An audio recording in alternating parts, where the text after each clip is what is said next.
Welcome to Power Lunch Live. I'm Rhett, your host. We are already in April. We're almost in like the first week and a half or 2 weeks of April. It kills me into 2021.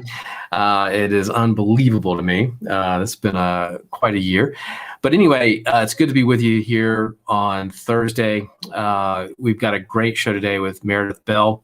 We're going to have a really interesting conversation. And I'm getting a little feedback. So I'm going to go off camera for just a second and see if I can fix that. I think I got it. I think I solved the problem. Sorry about that. But anyway, the whole point of Power Lunch Live is to have today's thought leaders, best-selling authors, and people who are doing amazing work in the world that we can all learn from so that we can get better at what we do. We're all managers, we're all leaders, and we're all running our organizations. And so it's really key for our own development to listen to these kind of conversations and see what we can take from those. But Meredith Bell is a wonderful guest. We're gonna have a lot of fun today. Now, the show can be interactive, and the way that happens is if you get on that keyboard of yours and type a question so that Meredith can share her wisdom with you. We are broadcasting on LinkedIn Live, of course, Facebook, YouTube, Twitter, Twitch, and probably something else. But we monitor those platforms during the program. So if you have a question, ask. Now, this is something I didn't know until I started researching today's show and reading more about Meredith and her work. Did you know that 70 to 90% of companies' investment in learning and development is wasted because participants don't apply what they've learned? I didn't know that. That shocks me. It frightens me a little bit, actually, because I'm in this space. I should have known that. And this means that you don't get the return on your investment. And so today we're going to talk to Meredith. We're going to try to get some ideas of how we can solve that problem as leaders. And we're going to talk about her work. She is the co-author of several books, or 2 books, right, Meredith? I think 2 books. Her latest is Mastering the Top 10 Communication Skills. And it's called Connect with Your Team. And we're going to talk about that today. Meredith, welcome. Thank you. It's great to be here, Rhett, and I'm excited to share lots of ideas with your audience today. And I forgot to say that you're co-founder of Performance Support Systems, which we're also going to talk a little bit about. But I want to ask, why is that true? Like, why are we wasting our money on organizational development if it's not working? Well, we have the best of intentions. Organizations that care about developing their people set aside money to conduct programs. And so they often bring in the very best presenters. It's not that the presenters are flawed or that the content is flawed. It's just that there's often a lack of understanding of what does it really take to go from knowing about a skill to actually being able to use it on the job. And if you think about any skill that you've learned over your lifetime, whether it's a sport or playing a musical instrument, it took a lot of practice, and it took a teacher or a coach to show you, here's what you need to do. And so you had these lessons and you got observed, you got feedback, you got coached, and over time you improved. The problem is those elements are often missing in these programs. I spoke, for example, one time to a fellow that had been a senior level executive in a Fortune 500 company. He had worked for that company for 40 years. And he said in all that time, when he went to any training program, there was never any follow-up to it. The assumption was, you got introduced to this, now go use it, right? The problem is that's flawed because our brains are wired with that old way of doing things. And until we get a new, strong pathway established, it's hardwiring that we're talking about here.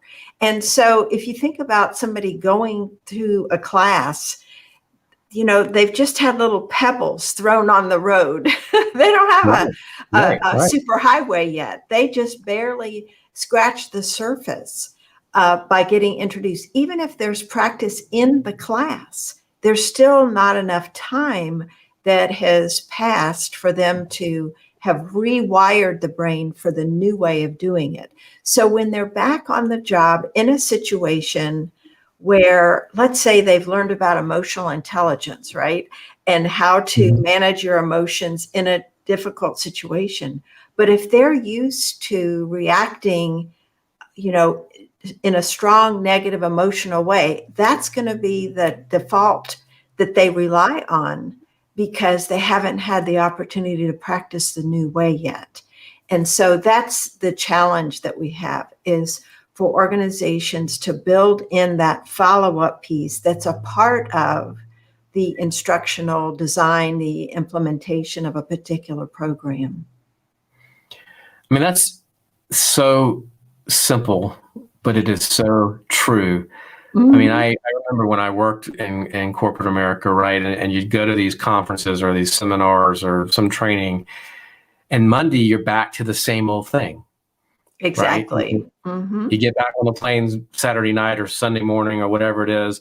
You go back to work and you're in that same hamster wheel come Monday morning, and it's all that fun stuff, all that new stuff that you learn, and all of it probably pretty good. But it gets lost in that, and nobody ever asked. This is something that you just said. Nobody ever asked, well, what did you learn, and how can you share that with the team? Nobody. I don't think once did that ever happen. See, you're reinforcing the point. But it struck me as you said that, as you were talking about that's exactly what happens, and I think that's really. That's too bad. How can we do a better job then? You talked about building in that time for to absorb and to put into practice some of these things that people learn. How do we do that structurally? I mean, is there in your practice, in your consulting, in your work, how do you get people to take what they've learned and then implement? Well, it does require a structure, and the good news is it doesn't have to be complicated, but it does require resources and time. And so when you think about what does it take in any skill, let's say you're a golfer, you go and you work with a pro and they show you how to do it, but then you probably are going back for more lessons so they can give you feedback along the way. So one of the ways that's really time efficient and also cost effective is to put people into pairs or small groups where they can support each other. So if you have participants that have attended a class, they could pair up. Peer coaching is big these days. And that's actually a follow-up book that my business partner, Denny Coates, wrote after we published Connect with Your Team, because we thought, here's a book that companies can use just as an example, but you can't just hand people the book and say, okay, read this and start using it. You need a system. And so the peer coaching is an element that can be very valuable because you set up this structure where people get together either by phone, on a platform like this, or in person, where they are holding each other accountable, but also encouraging each other as they're working on a skill. Because you and I both know, and every person watching or listening knows, that you can have the best of intentions, but if you don't have some accountability there somewhere, then it's hard to stay on track. And that's one reason 12-step programs, Weight Watchers have all been so effective over decades, because they build in this accountability. They build in this support. Anytime we're going to make a change in behavior, having the support of at least one person means a lot. And so what happens is, if it's somebody that's a coworker with us, then when we have these sessions, they can give us feedback. Let's say we want to work on listening and not interrupting or dominating in a meeting. And so if they're in that meeting with us, they can observe and provide us with that feedback, because that's another key part of improving performance, is getting feedback on an ongoing basis. 360-degree feedback is one way of doing that. That's typically done, on an annual basis. So in between, what needs to be done? And that is checking in with other people to ask, how am I doing? We actually have a process that we call focus, action, and reflection.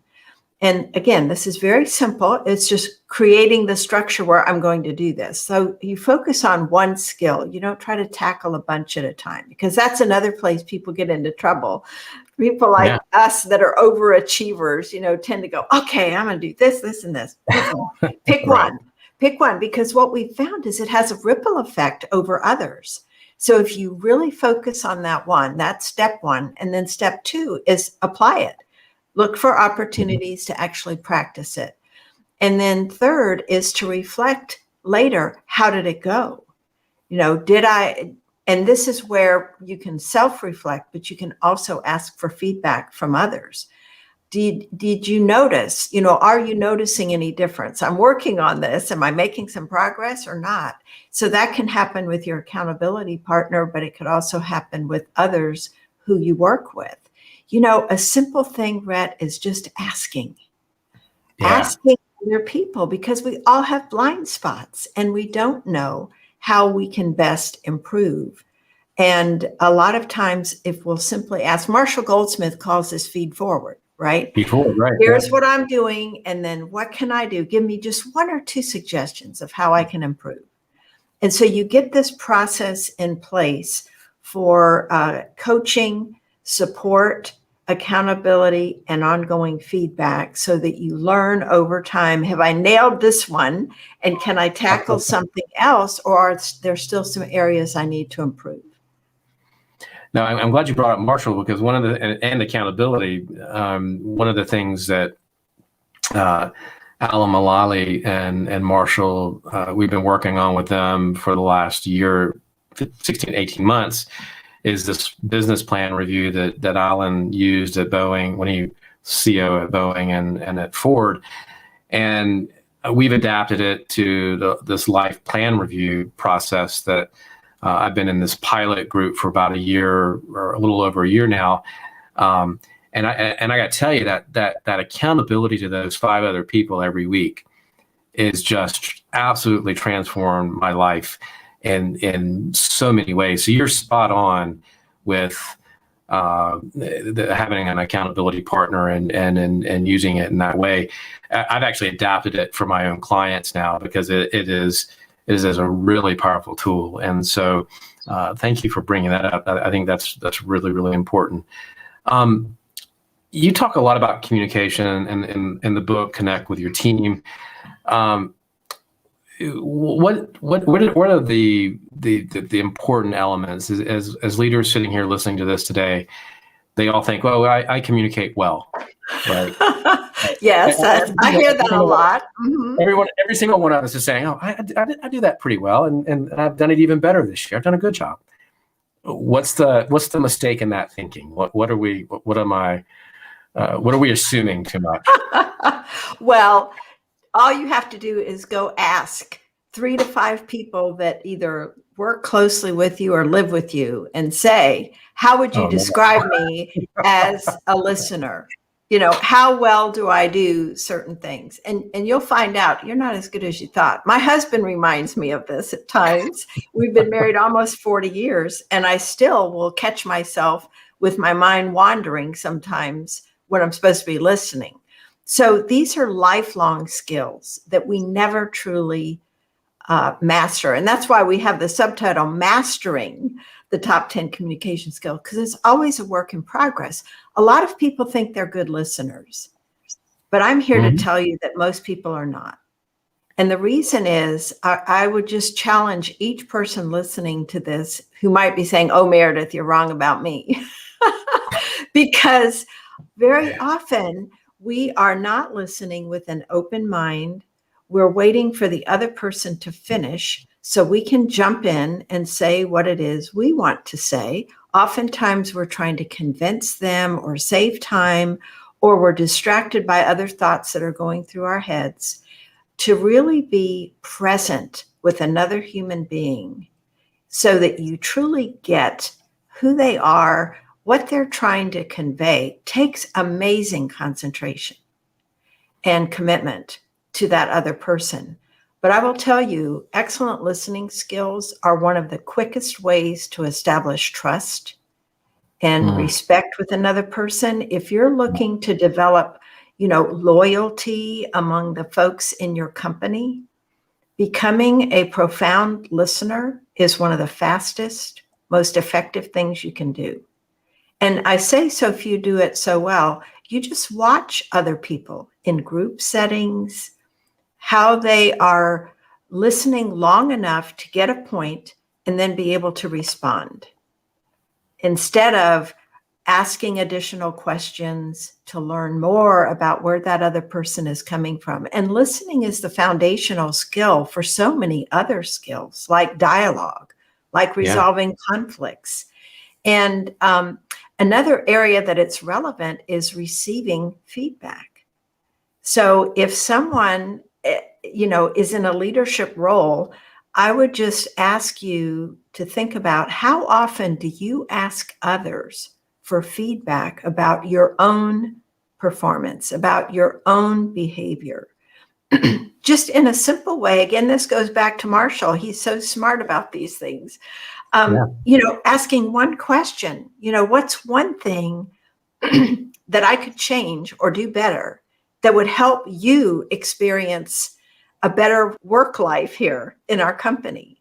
What's one thing? And you ask enough people and you'll find out. And the key is how you respond when people give you feedback, because you're either going to welcome it or you're going to shut it down. Right. Because I promise you, if you start justifying, defending, explaining why you did something, if they bring up something you said or did, and you immediately jump into, oh, well, if you had known what was going on that day, the thing to do is say, thank you. Thank you. I didn't realize I was doing that. And the magic thing is apologizing. I apologize for that. And I commit this to you. And then state what it is you're willing to do differently going forward, and ask them to hold you accountable and say, hey, let me know when I don't do that, because I want to improve in this area.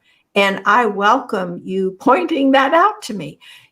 That is huge in terms of somebody saying, hey, this person really cares about how they're coming across, how they're interacting with us. The support skyrockets when you have that kind of vulnerability, openness. And, we talk about being authentic. That's being authentic when you are willing to own up. Too many times leaders think, man, if I admit I did this wrong, I made a mistake, if I admit this, they'll think less of me. It's the opposite. Absolutely People opposite. think more of you when you are willing, because we're all human. We all make mistakes. And if we are unwilling to acknowledge that, then we're setting a tone with everybody else. I expect you to be perfect around here. And nobody can do that.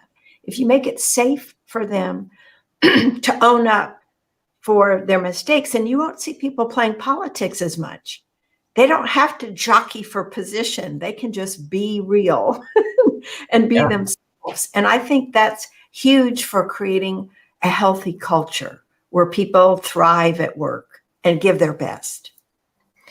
I'm glad you kind of went into that conversation, right? I think it's really, really important. And along those same lines, I think you don't have to get it right every time either. They're not looking for you to get it right every time, particularly if it's a habit you have or something that's, it's not going to be an overnight thing that you can fix. But that key element that I think you said was hold me accountable, and make sure I do what I need help. I need your help. Exactly. I need your help to change. And that's right, Rhett. And I want to make a distinction there too with accountability and support, because they can go hand in hand. And I'll give you an example. My two business partners, Paula and Denny, and I have now worked together for 30 years. That's a long time. That's a long time. And we, really have this deep respect and love for each other after all this time of working together. But there was a time many years ago when Denny used to be in this hurry. He would interrupt or he would finish our sentences. And Paula and I said, you know what, this doesn't fly very well. And so we gave him the feedback, but we also knew we wanted to support him. So we did two different things. If we were in an in-person conversation, whoever it was he was interrupting, we'd just simply hold up our hand like a stop sign.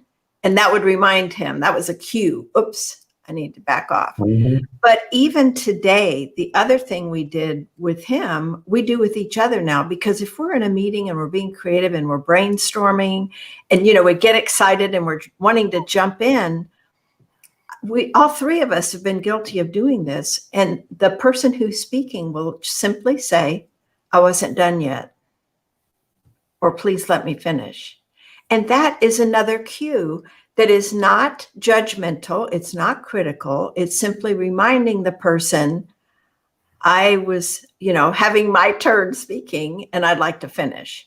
And the tone of voice is really important here, Rhett, because if you say, I wasn't done yet, that conveys a whole different thing. So the way you offer support to someone else and in terms of being accountable, there's got to be that, how am I really uplifting this person or helping them as opposed to putting them down or critiquing them. Interesting. You talk a lot about peer coaching. And I am going to guess that a lot of this goes hand in hand with that accountability. But talk about peer coaching a little bit, because I think these are really sync up really nicely. They do, absolutely. And that's why I'll just hold this up real quick. This little book Denny wrote called Peer Coaching Made Simple, because It really is. You've got the accountability piece where you each agree, first of all, when and how often we're going to meet. In other words, what's the structure going to be? And then you each agree that you're going to be working on a certain skill in the course of that time period, whether it's a week or 2 weeks between your sessions. And so each of you is looking for opportunities to apply that skill. So then when you come back together, you're reporting on how it went. And so as a peer coach, you are not just checking to see if the person did it. That's the accountability part. But the support part is where you are listening. So you're actually applying some of these communication skills. Right. You're listening to get a sense of, okay, is this person feeling frustrated, disappointed, proud because of how well they did? What are they needing from me right now? What can I do in terms of questions that I could ask that would help them clarify their thinking about this particular element? If it's somebody that's a coworker that's been observing you, then as a peer coach, you can share things you've observed around that skill that could be helpful for the person. So it's really being a good friend when you think about it. Right. It's being present with that person, paying attention, giving them your full attention, and then thinking about what questions that I could ask that might help them clarify their thinking about this, consider what next steps would be good, help them learn lessons from that experience so that they do it better next time. It's not having to have the answers. So a peer coach shouldn't feel like, oh my gosh, I'm not qualified. No, that's not it at all. If you care about the other person's success and you're willing to listen, ask questions, support them, and hold them accountable, then you've got it. This is I've been thinking a lot about this lately. I had a conversation a couple days ago with an HR executive, and she was telling me that, and this to me was not surprising, but alarming in some ways. And she talked about how that the number of instances, somebody did a study or a poll. And because our society is so divided and there's so much going on in society with, and it's impeding the way we communicate with one another. She said the instances of internal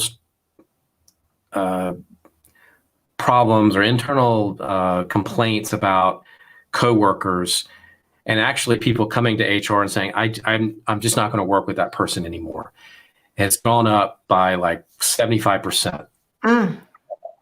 And I got to ask, how do we as leaders bridge that gap? I mean, how do we because if we have even a medium sized, probably even a small organization, we guarantee we've got half the people believe one way and half the people believe another. And we don't have to get into the belief systems. But how do we as leaders get people to work together when we're not speaking anymore as a society, and we're not dealing with some of those issues, kind of in a big picture? But how do we keep people focused on the task at hand? How do we keep people focused on the mission? And how do we keep people focused on, we have a lot more in common than we have in differences. Mm-hmm. How do we do that? That's a huge question. I know it's not fair. I'm sorry. But, no, it's okay, because I have some thoughts about that could be useful for people.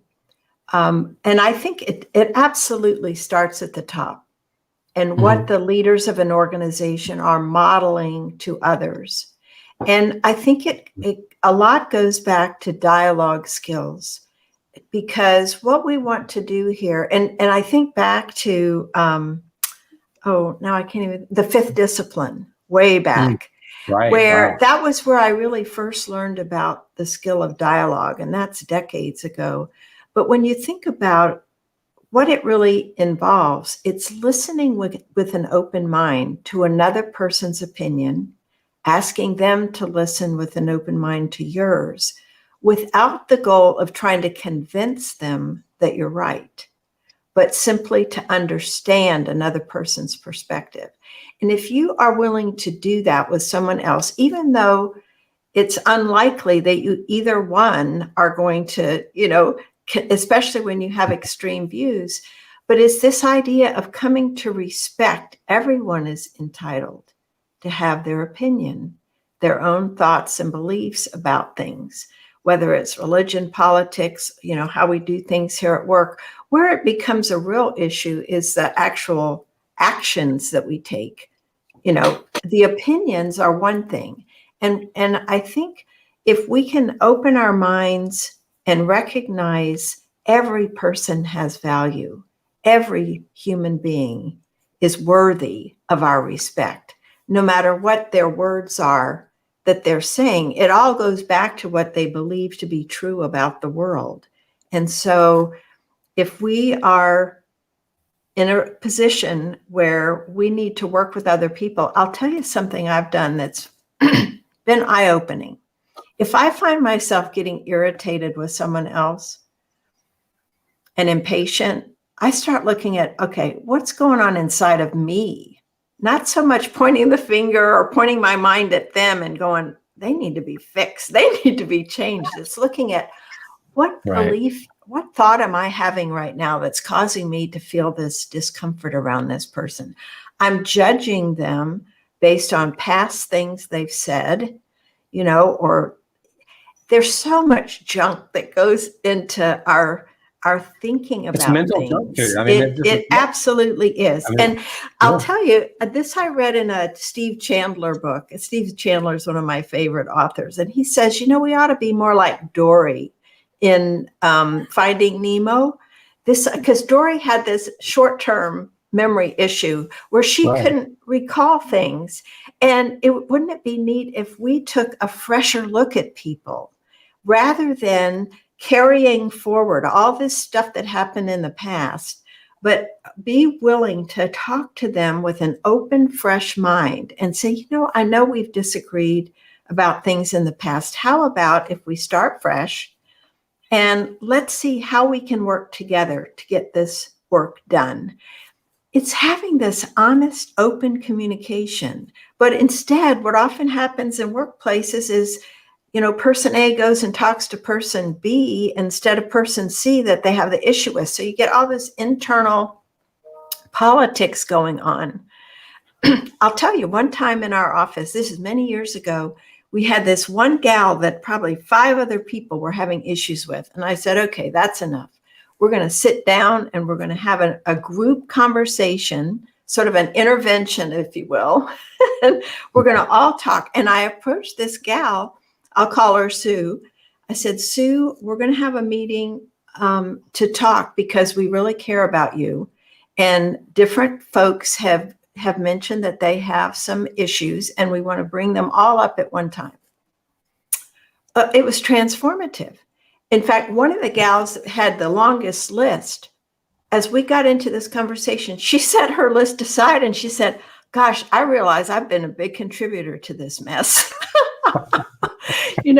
And so it's this open, honest communication that we need to be willing to have. Sometimes we're afraid of how somebody's going to react. We're afraid they might get angry. We build all these stories up in our head that don't have any basis in reality necessarily. Right. If we're willing to be humble and honest and open and say, I would really like us to be able to work together. We've had issues in the past. Can we try to work through those? Because I believe it's possible. There's always a way to work together without either one of you having to lay down and be a rug for the other one to walk on. There's always a way to work it out. It's like you said earlier, though, it's the way you do it, right? Mm-hmm. It comes down to your approach and how you start that conversation. And I was having a conversation with somebody just right before we came on, and we were talking about how Marshall always tells us, and he tells me all the time, just let it go. And I'm like, how do you let it go? And you're right. You have to let some of those preconceived notions or the way you think you feel about a person. You gotta let that go, and you gotta find a way to do it. What a lot of it is our need to be right, our need to look good. And if we can let go of that, instead of saying this is right and wrong, it's what's the best way to approach this situation? What's going to help us get to the best results? If we can set our own need aside to look good. And our ego. I mean, that's our ego. Mm-hmm. Mm-hmm. That's our ego saying that. But you're absolutely, you're right. It's about being right and our desire. Yeah. If I can take the approach of how can I serve this person right now? That has a whole different feel to it. And I mean service in the very most possible way. How can I be of help to this individual? How can we make this work? And not, oh, I won or he won or she won and we lost. It's not a win-lose. And that gets into conflict resolution too, where, there are different models, but the idea is how can we come up with a solution where we all can win? What is a true win-win-win kind of thing? And a lot of times it requires doing some brainstorming that gets us both out of our strongly held positions and considering something totally different. Yeah. So it's that openness and willingness to set aside my own want for the moment and be willing to consider other perspectives. Yeah, I think you're right. We've got about 6 or 7 minutes left, and I wanted to sort of switch gears a little bit about learning new skills and what it takes to sort of stick with how do you motivate people and how do you get people to stick with it? You've written some stuff about that and talked about that. I wanted to get your thoughts on that. Mm-hmm. It's similar to what we started out talking about, training programs being events instead of a process. It's similar with any skill you want to, make it a habit. It requires that regular practice so that I compare it to a gravel road, turning it into a superhighway. It takes continually going down that path and not going to the other. This applies to changing the way you eat, changing your exercise routine, or the way you interact with other people. All of these skills, if you want to become a better communicator, better listener, I think it's good to identify what's one aspect of this that I can work on improving so that it doesn't feel overwhelming. and then make the commitment to stick with it. And it could be something you do for a short period of time, or, set a timer and do it for an extensive period. But it's that making the commitment, sticking with it, and then having support, whether it's one person, a group of people, but others who care about your success, that are going to cheer you on. And that's, when I think about Paula and Denny and me and the way we've worked together over the years, if one of us is taking on something new, we let the others know, and get support from them, or even ask for it. Again, it's not a sign of weakness to ask for help from others. It's a sign of strength to say, I really want to succeed at this, and I want to ask for your support and help. So I think that's, a key aspect. That first, it actually goes back to awareness. What is it I'm aware I want to change and improve? And then making the commitment to do it. And then the sticking with it involves blocking out time to do it, getting support from others. Any partnership is hard, and no matter what kind it is. And do you think that's the key to you guys having 30 years working together and having a successful organization and company? Rhett, I guess I have to challenge a little bit this thing of partnerships are hard, because if you've chosen well, it's sort of like marriage, right? If you choose, and it's not that there won't be roadblocks, but it doesn't have to be hard. If you have shared values, a shared vision, which we do, and we have the same beliefs about the importance of individual human beings, then it isn't hard, because you don't get hung up on people being human and making mistakes and being imperfect, right? And I'll tell you, years ago, again, Denny has a PhD in English. So when we used to do writing of articles and stuff, and I would give him an article and he would give me feedback about it. Early on, I took that real personally, because I took it as he's criticizing me. All he was doing was trying to make it better. And I think that when you have this belief, and now, we are just ruthless with each other. We don't have to have the niceties of, well, now you might want to consider this. We just say, slash that and get rid of this, because we know there's that depth of respect and trust that we're out for the best in each other, not trying to, jockey for position or have one-upmanship. It's none of that. So it doesn't have to be hard if we approach the whole thing with the attitude of, I believe in this person, I trust this person. So you do have to have those common values of shared beliefs about the value of other people. Does that make sense? Makes a lot of sense. I think that's so key. I think that's key in not only partnerships, but in building a team and hiring and what you look for in team members too. I think that's incredibly important. You are so right. That to me is more important when you're hiring and bringing somebody on board. Are they going to fit in our culture? I can teach them some of those other skills, but those values they carry and bring, their character, who they are as a person, if they don't value other human beings, if they believe that it's okay to be rude and treat people poorly, that's not a good fit. So that is important to recognize and let that person go if they aren't going to be a good fit, or never hire them to begin with. Right. Well, this has been absolutely fascinating, and I knew it would be. I hate that we're at our 40-minute mark and we've got to wrap up, but we do have to have another conversation and keep in touch, and I'd love to have you back on. We will. Thanks. There's so much to talk about here, and I want to dig in. We could probably do a whole 40 minutes on training and organizational development and that kind of stuff. So there are a lot of topics to cover today, but thank you so much, Meredith. The book is called Connect with Your Team. I'm assuming they can get it at all places that you're sold. Yes. We have it, especially on Amazon. Connect with I your love team. props. Good. And I highly recommend going out and get your copy of that, and then getting in touch with Meredith if you want to help improve your organizational development and how effective it is. And how can people get in touch, Meredith?